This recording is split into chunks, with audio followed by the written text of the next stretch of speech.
Atos capítulo 21, versículo 30. Eu terminei a mensagem passada com Paulo sendo agarrado, literalmente agarrado no templo em Jerusalém, após tomar votos com outros judeus para tentar acalmar os ânimos dos judeus crentes que estavam achando que Paulo estava,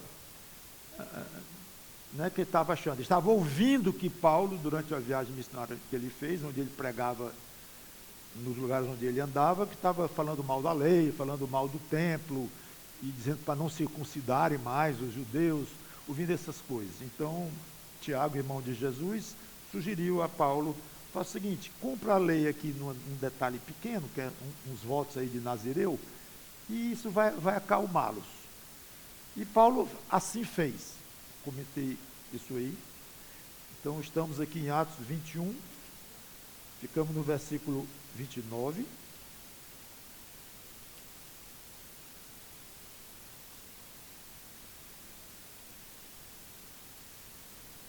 No 27, quando já estavam por findar os 7 dias, os judeus vindos da Ásia, tendo visto Paulo no templo, alvoroçaram todo o povo e o agarraram, gritando: israelitas, socorro! Este é o homem que por toda parte ensina todos a serem contra o povo judeu, contra a lei, contra este lugar. Ainda mais, introduziu até gregos no templo e profanou este recinto sagrado. Pois antes tinham visto Trófimo e o Efésio em sua companhia na cidade e julgavam que Paulo o introduzira no templo. Até aqui eu já falei que essas acusações, tem algumas são parte de verdade, mais distorcidas, e outra completamente mentirosa acusação, como essa de levar gentios para o lugar que apenas os judeus poderiam entrar. Então, até aqui nós ficamos. E 30. Agitou-se toda a cidade, havendo concorrência do povo, e agarrando a Paulo, arrastaram-no para fora do templo e imediatamente foram fechadas as portas. Procurando eles matá-lo, Lucas não usa meias palavras, né? Chegou ao conhecimento do comandante da força que toda Jerusalém estava amotinada. Então este, levando logo soldados e centuriões, correu para o meio do povo. Ao verem chegar o comandante e os soldados, cessaram de espancar Paulo. Paulo ainda foi duramente agredido fisicamente. Aproximando-se o comandante, apoderou-se de Paulo e ordenou que fosse acorrentado com 2 cadeias. É aquele que prende, bate e depois pergunta por quê, né? Já foi logo acorrentando, não é só com uma, mas com 2 cadeias. Perguntando quem era e o que havia feito. Na multidão, uns gritavam de um modo, outros de outro. Não podendo ele, porém, saber a verdade, por causa do tumulto, ordenou que Paulo fosse recolhido à fortaleza. Ao chegar às escadas, foi preciso que os soldados o carregassem, por causa da violência da multidão. Pois a massa de povo o seguia gritando: mata-o. E quando Paulo ia sendo recolhido à fortaleza, disse ao comandante: é-me permitido dizer-te alguma coisa? Respondeu ele, o comandante: sabes o grego? Não és tu, porventura, o egípcio, que há tempos sublevou e conduziu ao deserto 4.000 sicários?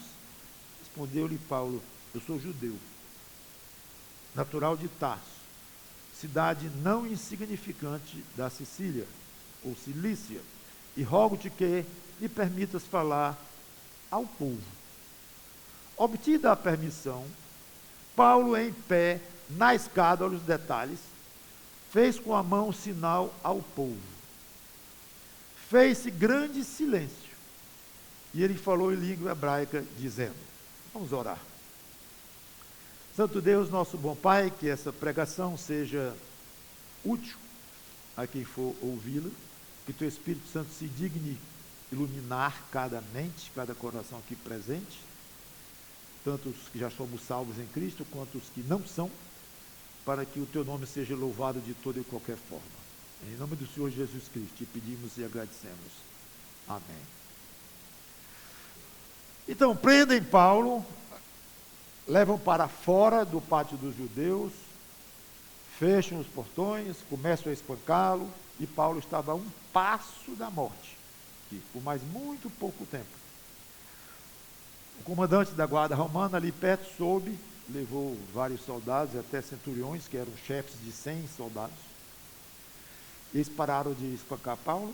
O comandante livrou Paulo, mas prendeu de novo, desta vez com cadeias. E quis saber o que estava acontecendo, mas não conseguiu. A confusão era muito grande, eles estavam enlouquecidos, os judeus, especialmente os não crentes. Então ele resolveu levar Paulo para a fortaleza, onde ele saberia melhor dos fatos com calma, longe do povo. Enquanto Paulo era levado, a multidão gritava: mata-o, como vocês viram, lembrando o que ocorrera 27 anos antes com Jesus Cristo. Mata-o, crucificam, mata-o. Agora estão gritando para Paulo com o mesmo verbo: mata-o. Paulo educadamente pede ao comandante para falar com ele, dialogar um pouco. Ele se admira, o comandante, que Paulo sabia grego, pensava que era um egípcio. Paulo disse que era judeu de Tarso, e pede que ele falasse ao povo, o próprio Paulo. O oficial consentiu. Então a cena devia ser muito impressionante. Paulo de pé na escada, rodeado por soldados romanos, protegendo-o dos judeus, povo dele. Gentios protegendo o judeu Paulo de judeus. E ele pede silêncio. O curioso é que aquela multidão que estava enraivecida e que não conseguia nem responder ao comandante direito, a multidão silenciou, só com o sinal de Paulo querendo falar. Antes de continuar, eu gostaria de refletir um pouco o que causou tudo isto. O que levou ao ápice de toda esta confusão aqui. Paulo tentou agradar os judeus, crentes, por sugestão de Tiago, irmão de Jesus. Se eles, os irmãos aqui, cristãos, judeus, estão de olho em você, estão preocupados com a sua presença, porque estão dizendo que você não respeita mais a lei nem coisa nenhuma. Faça algo conforme a lei, que esses votos, e vai acalmá-los. Então, essa foi a ideia inicial, de acalmar ou tentar agradar judeus crentes, que não iriam aceitar Paulo lá entre eles, mesmo sendo crente, mas eram crentes que estavam cismadíssimos com Paulo, porque Paulo estava pregando, tudo bem, pregando Jesus, que eles já tinham aceito, esses judeus crentes, mas ao mesmo tempo Paulo estava estragando tudo, porque ao falar sobre Jesus, falava mal da lei, falava mal do templo, falava mal da circuncisão, de acordo com os boatos.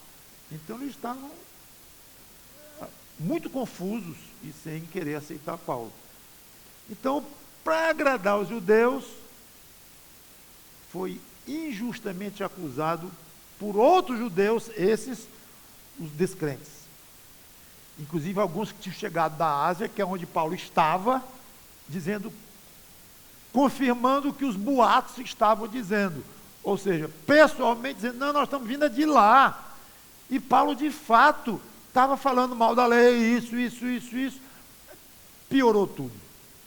E inventaram a mentira de que ele tinha introduzido no lugar dos judeus, gentios, que era, como já disse na mensagem passada, pena de morte.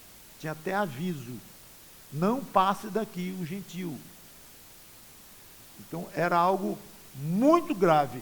Mentiram, acusando Paulo injustamente. Aí o povo endoidou, ficou completamente fora de si. Gente, o mundo odeia a Cristo. coloque isso na sua mente. Mas, pastor, é porque às vezes não parece bem que é assim, as coisas são mais educadas, civilizadas, e hoje estão falando muito em ser mais paciente com os outros, diversidade, então as coisas estão mais calmas, estão querendo nos abraçar, e todo tipo de... Muitas pessoas se dizendo evangélicas também, e estão se abraçando bastante aí. Sinceramente, eu não vejo tanto ódio assim do mundo aos cristãos, não. Mas o ódio do mundo a Cristo e aos seus discípulos não é para ser visto, é para ser crido, que ele existe. Quantas coisas nós não estamos vendo? Você está vendo quando o homem está olhando para você, rindo e dizendo como vai, está tramando a sua queda, talvez tramando a sua morte, lhe traindo. Você vê? Mas eu não vi isso nele. Eu vi palavras isso, quantas coisas. Meu Deus, existe um provérbio muito comum, né? As aparências enganam. Então não é uma ingenuidade o crente achar, não, eu não me sinto perseguido. A Bíblia é forte demais, não é assim também que o mundo odeia a Cristo. É. Por quê? Porque a Bíblia diz que é. Não precisa você confirmar com seus olhos, até porque se você for em outro país, vai ser outra experiência. E no outro, cada país vai ter uma experiência diferente, a ponto de você chegar em países que você vai ver isso de uma maneira absolutamente chocante, impressionante, pública, revoltante, de perseguição que você nem imaginava que existia. Hoje. Então esse negócio de você não ver e abrir a guarda e ficar mais ou menos aberto para algum tipo de comunhão espiritual, ou de pelo menos não ver tanta hostilidade do mundo e tal, não precisa ver. Muitas vezes nós crentes sofremos nesta vida e não nos adaptamos bem à vida de crente, porque nós não acreditamos, não cremos no que a Bíblia diz. E deixa para crer, se e quando puder comprovar com os olhos. Tomé, se eu não botar a mão no lado dele que foi aberto pela lança, e meu dedo na chaga das mãos dele, se eu não vi, eu estou engolindo muito isso bem, não. Estou pronto para acreditar. Minha fé é enorme. Mas eu quero ver. A fé de um cristão que quer ver não é enorme, ao contrário, é uma fé muito fraca, muito modesta, muito defeituosa. Já tive experiências que eu achei muito desconcertantes, sabe? Quando, falando em algumas conversas assim, do ódio do mundo a Cristo e tal, já ouvi crentes dizer, eu não vejo assim tanto ódio não, eu não sinto. Pode até ser, meu irmão, minha irmã, que na sua experiência de vida, realmente não tenha chegado até você toda a força desse ódio. Na sua experiência de vida, nas circunstâncias que nosso país vive atualmente, ninguém sabe como é que vai ser, mas o passado nós sabemos e o presente também. Não, até aqui eu não tenho visto muita hostilidade, eu não tenho. Ok, eu acredito, eu entendo. Graças a Deus por isso. Ok? Mas isso não significa que ali está um inimigo de Cristo na sua frente. O mundo está porque está. Quer você creia, quer você não creia. Quer você veja, quer você não veja. Você precisa acreditar e levar a sério. Nunca vai faltar motivos na hora que chegar o momento certo, aos olhos do mundo, motivos para nos acusarem. Nunca. Se forem falsos, que sejam. Pouco vai importar.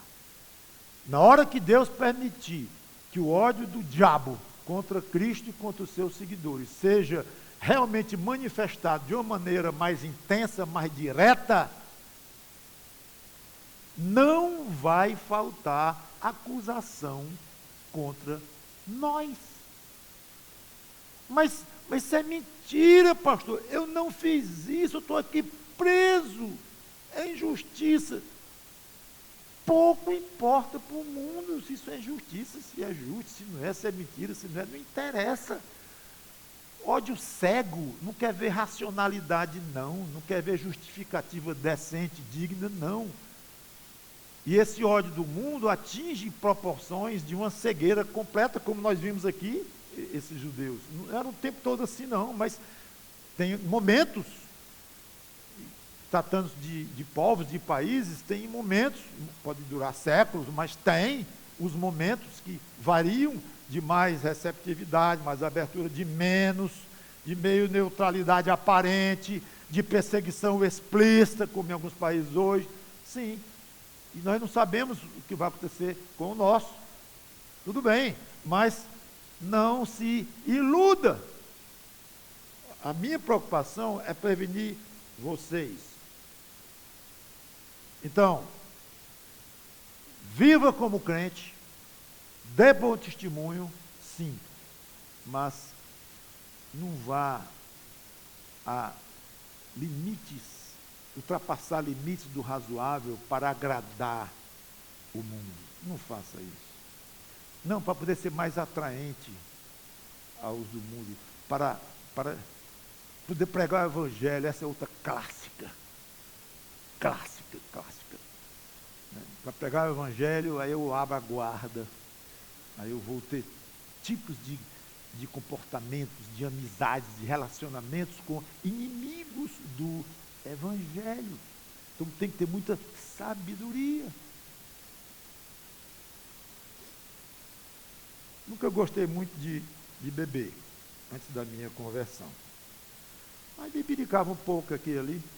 E nos aniversários, geralmente, parentes e tal, um cervejinho, um whiskyzinho e tal, eu bebi alguma coisa ali. Aí eu me converto. Aí começaram a gozar. Mauro agora não vai beber. Mauro agora é crente. Crente não pode beber. Mauro, novo convertidozinho, sabedoria zero ou perto. Crente pode beber, sim. Eu. Tem nada a ver, aí já queria pregar o evangelho. Lógico, né? Tem nada a ver com salvação, gente. Jesus Cristo salva do pecado. Então, olha, isso no aniversário, o pessoal já, não é que tinha bêbado por lá, não, mas o ambiente, né? Alegre, e familiar, mas alegre, rolando aqui uma cervejinha e tal, o bolo depois, aquele ambiente lá, não estava ninguém preparado para coisa nenhuma de ouvir o evangelho de Jesus Cristo, que é crente, que não estava ligando para nada, queria era me gozar. Mas tudo bem, mas eu levava a sério, como sempre procurei fazer com minhas coisas, dizer, não, eu posso beber sim, não tem nada a ver com minha salvação. Pode, pois bebe. Aí, pois bote. Aí botava lá meu skin, minha cervejinha, e eu bebia como sempre fiz, para mostrar. E já achando ruim. Primeiro porque eu não gostava muito, sempre eu ia mais pela onda mesmo, e segundo porque tem uma coisa errada aqui, é uma coisa esquisita. Mas eu vou mostrar para eles que o crente pode beber, não tem nada que proíba o crente de beber, pode ser que os costumes dele não recomendem e tal, mas não pode no sentido de que a questão religiosa, espiritual, tem nada a ver com isso. Isso é o que eu queria mostrar. Ora, não deu outra. 2 meses, 3 meses, com pouco tempo, continuava a gozação do mesmo jeito. Só que era o contrário. Aí quando pode botar um pouquinho aí, ei, Mauro bebendo, que crente é esse? Crentezinho peba. Aí um belo dia, quer saber de uma coisa? Estou vendo o papel de tolo. querendo agradar amigos meus, cunhados e tudo, mas querendo agradar e mostrar isso, mostrar aquilo. Não. Um deles quiser um dia ouvir o Evangelho de uma maneira séria, vão ouvir, certamente, mas que eu vou aqui estar fazendo isso ou aquilo, para poder provar isso, provar aquilo, querer facilitar uma aproximação para que eles entendam melhor o que é isso. Não. Que conversa total tolice da minha parte. Parei. A hora quando eu parei, tá vendo como era proibido? Levou um carão de alguém, tá?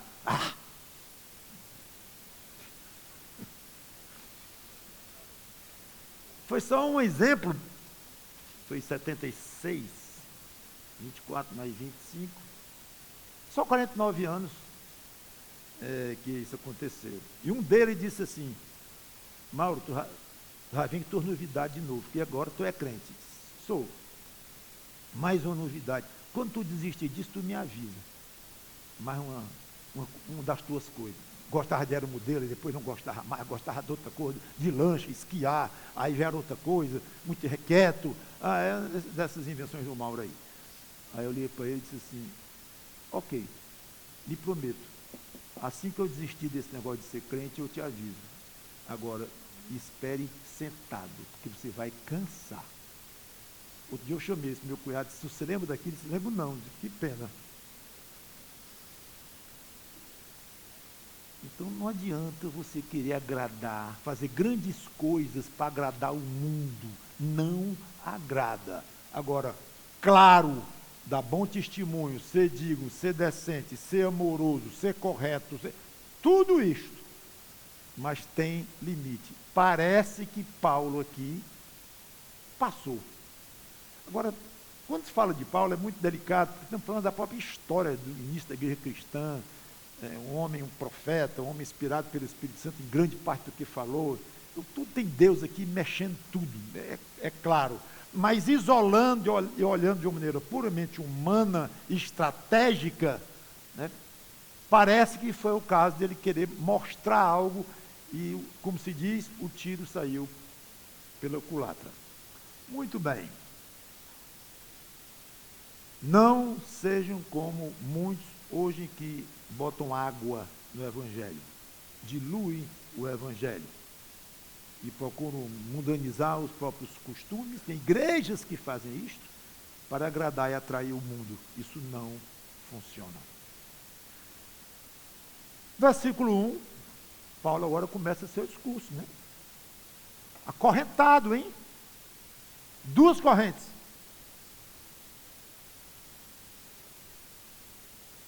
Cercado de soldado romano. Irmãos e pais, ouvi agora a minha defesa perante vós. Entra de uma maneira solene. Quando ouviram que eles falavam em língua hebraica, guardaram ainda maior silêncio, respeitaram mais ainda. E continuou: eu sou judeu, nasci em Tarso da Cilícia, mas criei-me nesta cidade, e aqui fui instruído aos pés de Gamaliel. Gamaliel era um famoso mestre da lei, zeloso, muito zeloso para com Deus, respeitadíssimo. E aqui fui instruído aos pés de Gamaliel, segundo a exatidão da lei de nossos antepassados, sendo zeloso para com Deus, assim como todos vós o sois no dia de hoje. Persegui este caminho até a morte, prendendo e metendo em cárceres homens e mulheres, de que são testemunhas o sumo sacerdote e todos os anciãos. Destes recebi cartas para os irmãos, e ia para Damasco, no propósito de trazer manietados para Jerusalém os que também lá estivessem, para serem punidos. Então Paulo dá o seu currículo em hebraico e falou aqui de Gamaliel, um homem zeloso, do qual Paulo tinha tido o privilégio de crescer aos pés dele, ou seja, era discípulo dele, aprendia dele. E quando ele falou em zelo de Gamaliel, ele falou no zelo do próprio povo. Não sei se vocês notaram isto. Uma estratégia sábia, inteligente e válida, claro, desde que dita com sinceridade, como sendo a verdade, não hipocritamente. Mas o que Paulo quis dizer, e disse, que toda aquela revolta, a ponto de quererem matar a ele próprio, que ele entendia. Ele entendia, não é que o povo estava louco, não. Era zelo. Zelo pelo quê? Pelas coisas de Deus. O templo, a lei, a circuncisão que Deus tinha mandado lá em Abraão. Zelo de Deus. Muito interessante. E Paulo então elogia o zelo deles, dos próprios que queriam matá-lo. Paulo elogia e ainda comparando de certa forma com o próprio Gamaliel. Impressionante isso. Pergunta que é muito importante nesse ponto. Ao elogiar o zelo deles, então, Paulo estava dizendo que eles estavam certos? Aí entra um ponto muito sensível da vida cristã. O tal do zelo. Zelo pode ser algo extremamente perigoso, a ponto de matar o apóstolo Paulo. Paulo já estava morto ali, figuradamente, pela vontade deles, há muito tempo. É porque o centurião, o comandante chegou lá e tirou. Já estava morto há muito tempo, se fosse por eles. Então, o zelo deles matou Paulo, ou tentou matar a Paulo. Mas Paulo não elogiou? Elogiou. Em si, zelo de Deus é bom, é válido, é elogiável, como Paulo fez. Mas tem uma vírgula, tem um porém nisto. Esse zelo precisa estar associado com outra coisa. Um zelo, só pelo zelo em si, pode ser assassino. E o que é esta coisa? Romanos 10, versículos 2 e 3. Eu já cheguei lá. E você vai chegar também, por favor, porque eu quero que você leia e talvez grife, se quiser, se gostar de grifar passagens mais interessantes, porque isso é um segredo grande de vida cristã. Isto é um segredo. Romanos 10, 1 em diante. Irmãos, a boa vontade do meu coração e a minha súplica a Deus é a favor deles. Deles quem? Judeus. Contexto. São para que sejam salvos, porque lhes dou testemunho de que eles têm zelo por Deus. Está aí? Então ele estava sendo coerente lá naquela escada, preso, acorrentado. Quando elogiou o zelo deles, Paulo estava sendo sincero. Mas tem um porém aqui. Porém, não com entendimento. Porque desconhecendo ou não conhecendo, não entendendo a justiça de Deus e procurando estabelecer a sua própria, não se sujeitaram a que vem de Deus. Entendimento. Para quê? Para obedecer. Então o zelo só é válido quando ele é acompanhado de entendimento. O que é que Deus está dizendo para que eu tenha zelo daquilo que Deus está dizendo? Para que eu tenha um zelo correto, um zelo válido, um zelo razoável. Um zelo que Deus diga, estou gostando do esforço que esse meu servo está fazendo para defender minha doutrina, defender minha causa. Estou gostando desse zelo. Deus é um Deus zeloso por Ele próprio. Então, zelo é algo fantástico num crente, desde que venha com entendimento. E ainda não parou aí a equação. Entendimento que gere, por sua vez, obediência. Foi o que os judeus falharam nas duas coisas, no desconhecimento e não se sujeitaram, ou seja, não obedeceram porque não conheciam. Então o zelo deles ficou um zelo cego, um zelo distorcido. Essa é a explicação do que Paulo fez aqui. Ele elogiou o zelo e ao mesmo tempo ele tentou dar ao povo que tinha zelo, um zelo cego, errado, que ia matá-lo, mas agora Paulo queria transmitir a eles um conhecimento correto para que o zelo deles, esse mesmo zelo, fosse direcionado de uma maneira correta, dentro de um conhecimento real do que tinha acontecido, para que eles então obedecessem. Era só isso o que Paulo queria. Não tem zelo no mundo que substitua o conhecimento / obediência. Não adianta. Então você não se impressione, nunca se impressione.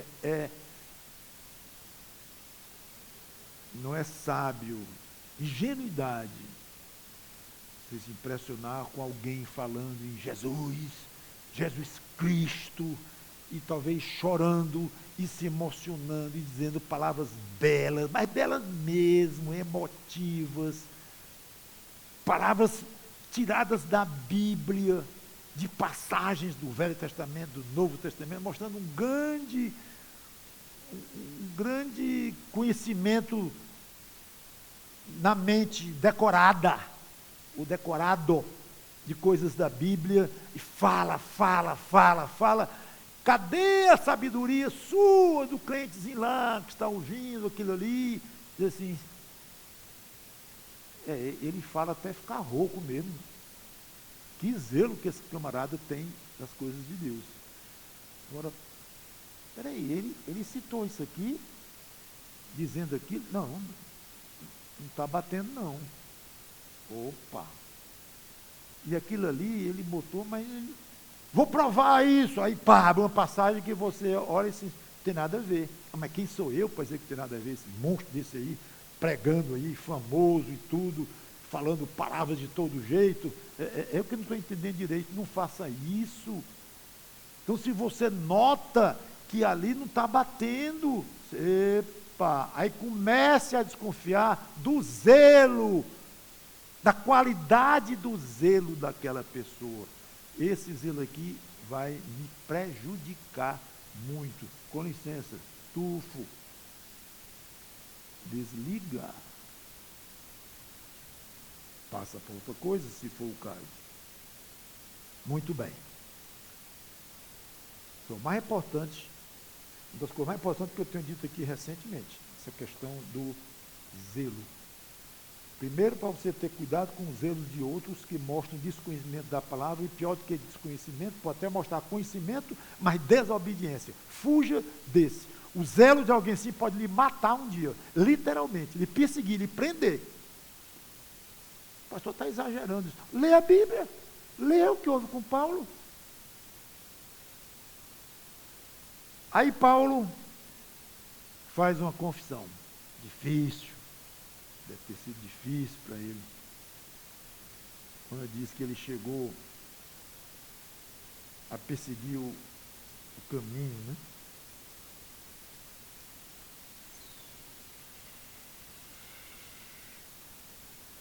Aqui do versículo 5.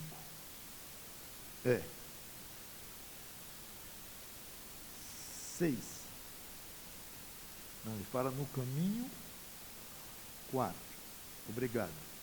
Persegui este caminho até a morte. Que caminho é este?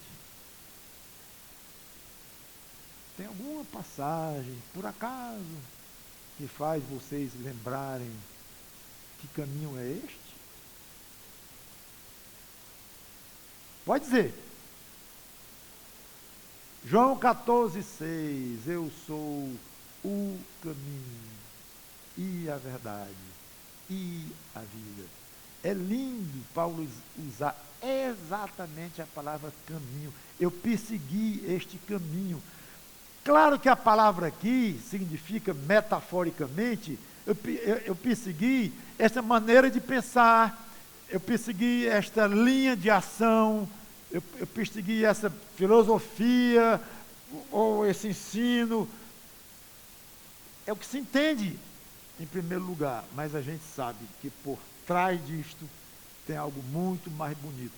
Tem uma pessoa sendo referida aqui. Eu persegui este caminho, eu persegui o próprio Jesus Cristo. Inclusive, quando Jesus apareceu a Paulo, a primeira pergunta, Saulo, né? Porque lembra? Ele não disse, porque persegues o meu povo, me persegues. Mas Paulo não estava perseguindo Jesus, Paulo nem conhecia Jesus. Não, é comigo. Então é belíssimo esse caminho aqui. Ele reconhece que tinha perseguido. Nós não temos, ele disse, até a morte. Não temos informação bíblica de que Paulo chegou a matar pessoalmente alguém. Mas, no mínimo, consentiu na morte deles. Estevão, por exemplo, é o caso mais claro, em que Paulo, inclusive, segurou as vestes das pessoas que tiraram as vestes para se sentirem mais livres nos movimentos, para jogarem pedra em Estevão e matá-lo. Então, chegou pertinho dele próprio dizer, matei Estevão, no certo sentido foi. Mas que prendeu a muitos, e tudo é óbvio, e ele mesmo declara. É interessante a facilidade com que Paulo reconhece coisas passadas. Eu não vou dizer facilidade, mas o fato, acho que é melhor assim, o fato de que Paulo reconhece coisas passadas sobre as quais agora ele estava se envergonhando. É claro.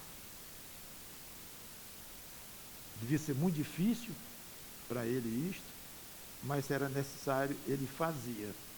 Então, sem investir muito tempo aqui, só lembrando, e há pessoas que têm grande dificuldade em reconhecer ações no passado, ações ruins. Esse passado de Paulo fazia muitos anos. Mas algumas pessoas não reconhecem certas ações passadas há 10 minutos. Não pode, pastor.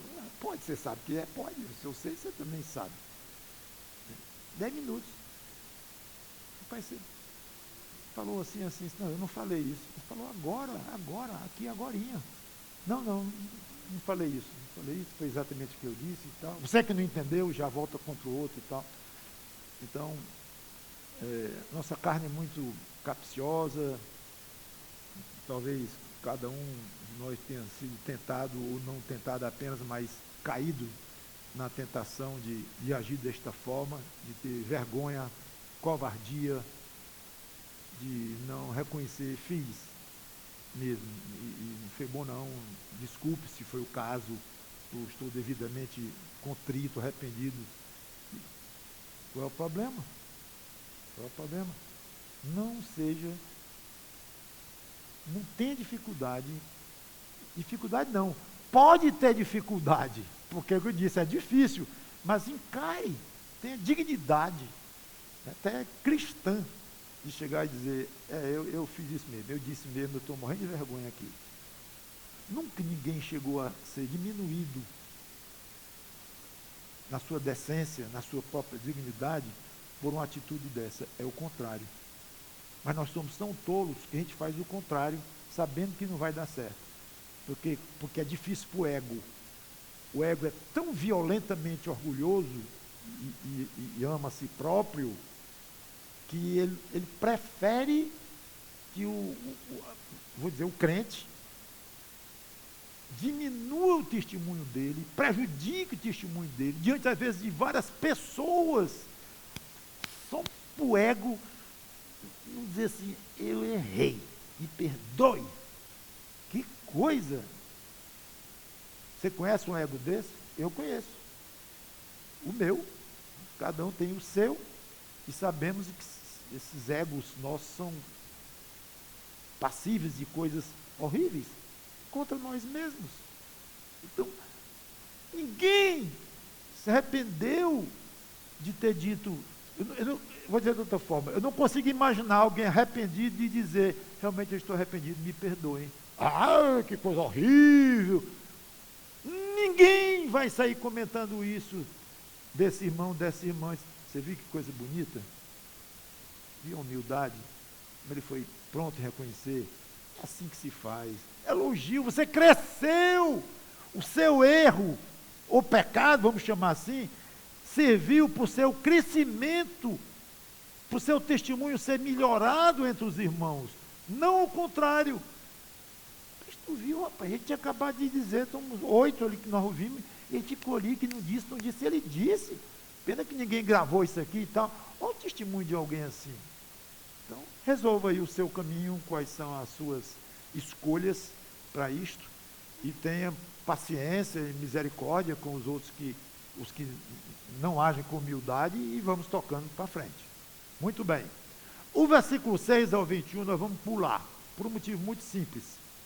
Porque Paulo passa agora a contar a conversão, aliás, a conversão mais famosa da história do cristianismo, a dele próprio, ocorrida 20 anos antes. Ele narrou 3 vezes no livro de Atos. A primeira foi em Atos 9.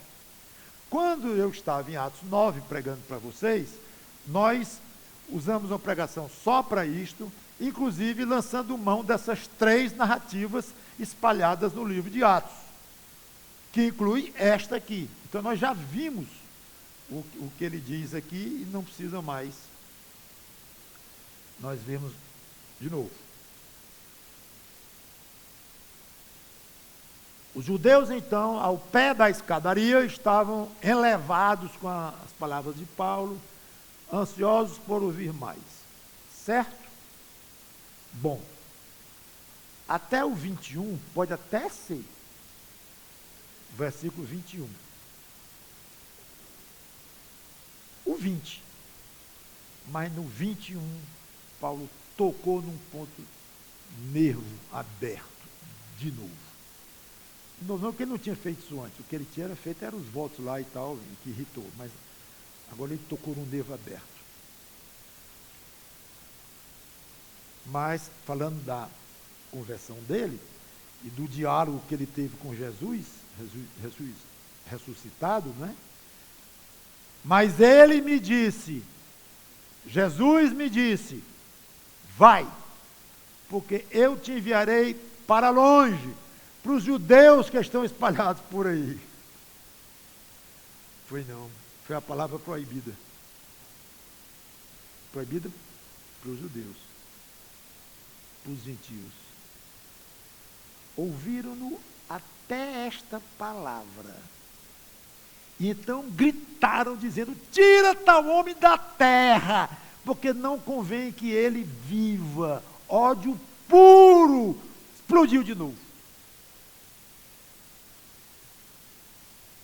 Quer dizer que Paulo está dizendo que esse Jesus, que ele prega aí, diz que é doido por ele, que segue ele e tudo mais, esse Jesus te mandou, e pelo mundo, pregar para os gentios, essa gentalha, gentinha.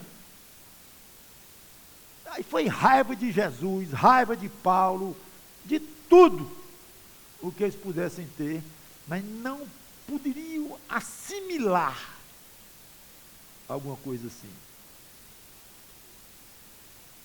Então, ele, além de pregar para gentios, falando mal dos judeus, como eles pensavam, ainda vem agora querer legitimizar o ministério dele, dizendo que foi esse Jesus que mandou. Então o culpado é esse Jesus, ou é o próprio Paulo, ele está mentindo, ou esse Jesus é mesmo contra nós. Pronto, e vocês sabem o que o judeu típico pensa de Jesus Cristo até hoje.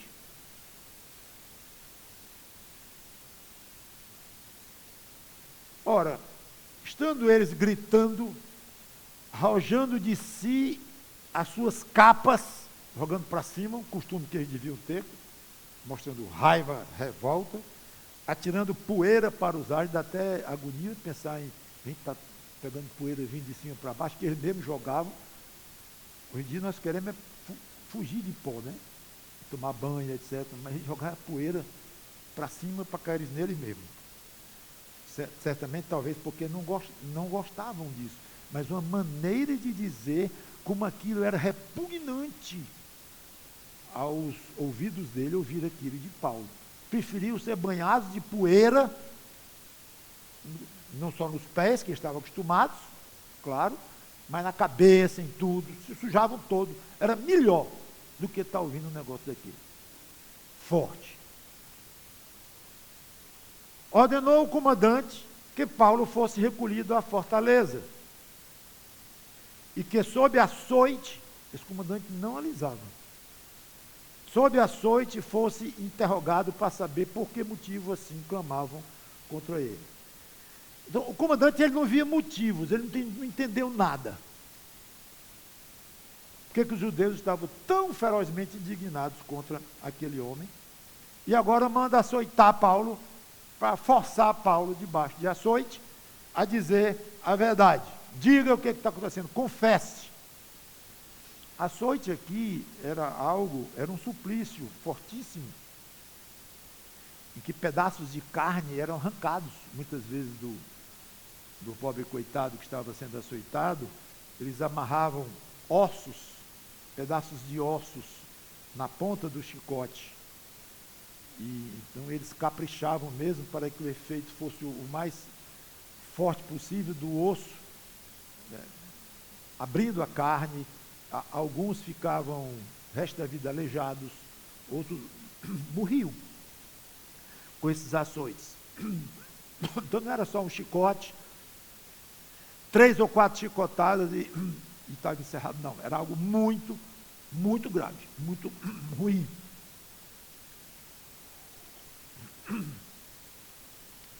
25. Quando estavam amarrando com correias, disse Paulo ao centurião presente: se vos há porventura lícito açoitar um cidadão romano sem estar condenado? Ouvindo isto, o centurião procurou o comandante e lhe disse: que estás para fazer? Porque este homem é cidadão romano. Vindo o comandante, perguntou a Paulo: diz-me, és tu romano? Ele disse: sou. Respondeu-lhe o comandante: a mim me custou grande soma de dinheiro este título de cidadão. Disse Paulo: pois eu o tenho por direito de nascimento. Imediatamente se afastaram os que estavam para o inquirir com açoites. O próprio comandante sentiu-se receoso quando soube que Paulo era romano, porque o mandara amarrar. O cidadão romano tinha muitos privilégios na época. O Império Romano dominava tudo. E a cidadania romana era obtida de 2 formas: ou por nascimento, ou por compra de título. Paulo diz aqui por nascimento.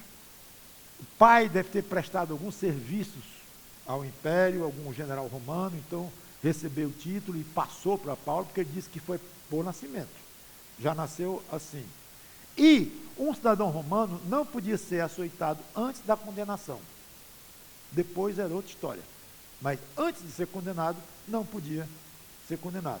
Ao descobrirem que Paulo era cidadão romano, os soldados se afastaram dele, saíram de perto dele, com medo. E o próprio comandante ficou com medo pelo mero fato de ter mandado amarrar Paulo. Ele não tocou em Paulo. A intenção dele era açoitar mesmo, mas não o fez. Eu quero encerrar lembrando que nós, crentes, somos muito mais importantes do que os cidadãos romanos da época.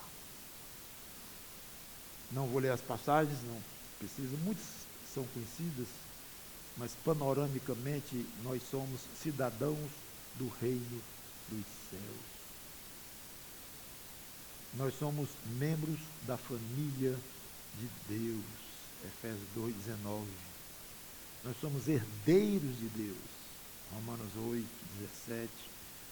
Nós somos povo escolhido e somos propriedade particular de Deus, 1 Pedro 2:9. Somos embaixadores de Cristo nesta terra, 1 Coríntios 5:20. Nós somos coparticipantes da natureza divina, 2 Pedro 1:4. Os que são do mundo não conhecem nada do reino de Deus. Então eles desprezam, hostilizam, já comentei sobre isso, maltratam, até perseguem e até matam os cidadãos do reino de Deus. Já imaginou estar um homem desse que não tem Cristo, um inimigo desse, perseguindo, maltratando, surrando, prendendo, torturando um crente, aí de repente, cai a venda dos olhos dele, e ele enxerga com clareza quem é esta pobre mulher, esta moça, este rapaz, este velho, quem é essa pessoa que ele está aqui humilhando, cuspindo, batendo, maltratando, surrando, queimando com brasa. Quem é? O cidadão do reino dos céus. É um membro da família de Deus, é herdeiro de Deus, é povo escolhido, faz parte do povo escolhido, é embaixador de Jesus Cristo aqui. Mande um país fazer mal ao embaixador de outro país que está lá, servindo ao país estrangeiro. É uma agressão nacional ao outro, de onde aquele embaixador representa. É gravíssimo. Eu acho que ia ter um susto muito grande e eu caí morto, de medo, de pavor, de pânico, se soubesse um pouco do nosso status, de um simples crente. Pastor, isso é teórico. Ele não fala que um dia vão cair a venda deles e tal. Admito. Mas não devemos nos desanimar com essa ideia, porque o mundo não sabe disto, mas nós sabemos em quem temos crido. E nós sabemos que pertencemos ao reino dele. E deve ser suficiente para nós sabermos disso. Estou sendo maltratado aqui, mas eu sou embaixador de Cristo. Quer esse pobre coitado saiba ou não saiba, eu sou povo de Deus, eu sou herdeiro de Deus, eu sou co-herdeiro com Cristo, eu vou reinar com Cristo, eu creio. Gente, não é possível que isso não alivie muito o sofrimento do crente, e muitos crentes são descritos como sofrendo de uma maneira, parece que não estavam nem sentindo dor, coisa assim, na casa, como se o Espírito Santo tivesse vindo por cima e desse um poder extra. Muito provavelmente com esse poder estavam essas convicções vindo, aflorando à tona do Espírito, da mente, do coração daquele pobre crente ou aquela pobre crente, pobre ou rico, mas se lembrando e convicto, pode fazer o que quiser de mim, eu não deixo de ser nobre por isto, meu sangue é nobre, meu sangue é um sangue de Cristo correndo comigo, eu sou dele, pode fazer o que quiser. Versículo 30, eu encerro. Então, soltou Paulo das algemas, querendo certificar-se dos motivos porque vinha ele sendo acusado pelos judeus, soltou-o. E ordenou que se reunissem os principais sacerdotes e todo o sinédrio, mandando trazer Paulo, apresentou-o perante eles. Não se iluda aí não, esse soltou, tirou as amarras. Ele continuou preso, porque no dia seguinte o comandante quis levá-lo para o sinédrio, que é onde se reuniam os grandes, lá, os fariseus, os saduceus, os líderes religiosos, para que isso fosse resolvido lá. Que Deus nos abençoe com tantas lições. Vamos orar.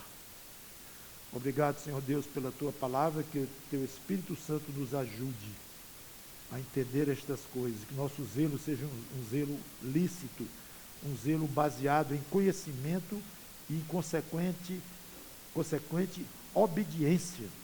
Aí o zelo vai ser valorizado por ti. Antes disso é um zelo até muito perigoso. Obrigado, em nome do Senhor Jesus Cristo. Amém.